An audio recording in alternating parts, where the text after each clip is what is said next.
Before we dive into the next story, I want to show you a picture, a screen grab of the European airspace.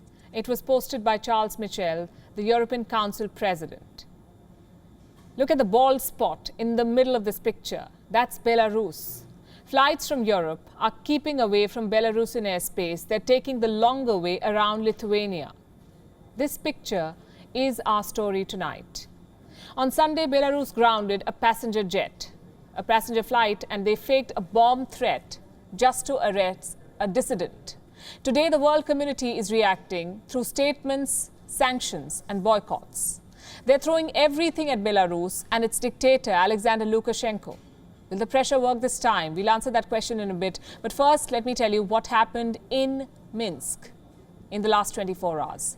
Some fresh footage has emerged, like this one from the airport. You can see Belarusian officers searching the luggage from the grounded flight. They had a whole story ready. They accused Hamas of issuing a bomb threat. Of course, it was all a ruse. Hamas was as surprised as the passengers on that flight. We also heard from Roman Protasevich for the first time, the journalist/blogger who was arrested from the grounded flight. He says that he is in good health. He also admitted to supporting anti-government protests last year. But his supporters are not buying it. They say the statement was made under duress. And looking at this clip, it has the makings of a forced confession. Hello, my name is Roman Protasevich. Yesterday, I have been detained at Minsk National Airport. I am now in the Minsk Detention Center number 1. I can state that I don't have any health issues, including heart or any other organ's disease. Police officers treat me properly and according to the law. Also, I now continue to cooperate with the investigation and give a confession on organizing mass protests in Minsk. Clasped hands, ambiguous background, classic propaganda tactics. The Belarusian opposition has seen these tricks before, so they believe the situation is the exact opposite, that this man is being tortured by Lukashenko's police. And this is a genuine fear. Every day Roman spends in custody, the threat to his life escalates. So the pressure campaign on Belarus must be swift. We've heard reactions from NATO, the European Union and the United States. All of them had sharp words for Belarus and Lukashenko. Listen to this. The forced landing of a passenger flight by Belarus was dangerous and unacceptable. This is a state hijacking and demonstrates how the regime in Minsk attacks basic democratic rights and cracks down on freedom of expression and independent media. In the European Council, the judgment was unanimous. This is an attack on democracy. This is an attack on freedom of expression. This was a shocking act, diverting a flight between 2 EU member states for the apparent purpose of arresting a journalist. It constitutes a brazen affront to international peace and security by the regime. Everyone agrees Belarus must be punished. But where do you start? Surely Europe must take the lead. Belarus is their backyard. So sanctions and pressure must come from the European Union. What have they done so far? On Monday, EU leaders approved a new round of sanctions. They will draw up a list of persons and entities from Belarus.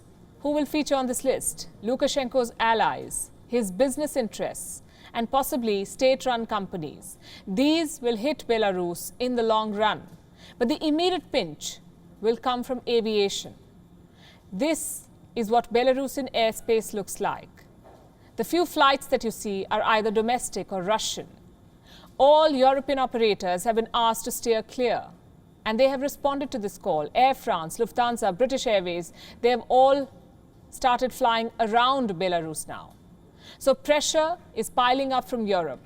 But this is nothing new for Lukashenko. The EU first sanctioned his government way back in 2004. 17 years later, he's still in power. How is Lukashenko doing this?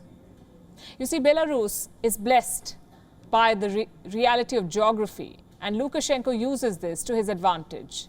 This is a country that straddles Europe and Asia, and for 2 decades, Lukashenko has been playing these two powers against each other. When Europe orders sanctions or when there is political unrest, he cozies up to Vladimir Putin. And when things are normal, he courts the Europeans too.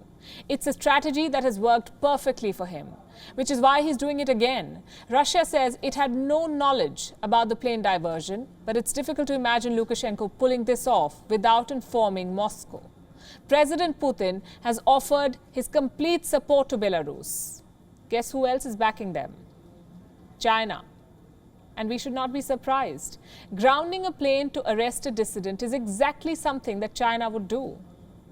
But coming back to Belarus, where do things go from here? The first priority is the blogger, Roman. The United Nations has called for his immediate release, but the only way Lukashenko will yield is if Russia tells him to. So it's time for European leaders to pick up their phones and dial Moscow, because a journalist's life and freedom is at stake.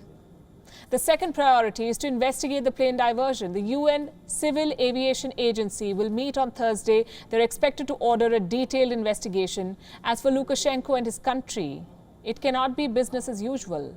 The sanctions must be meaningful. One drastic proposal is to cut Belarus from the international payment system.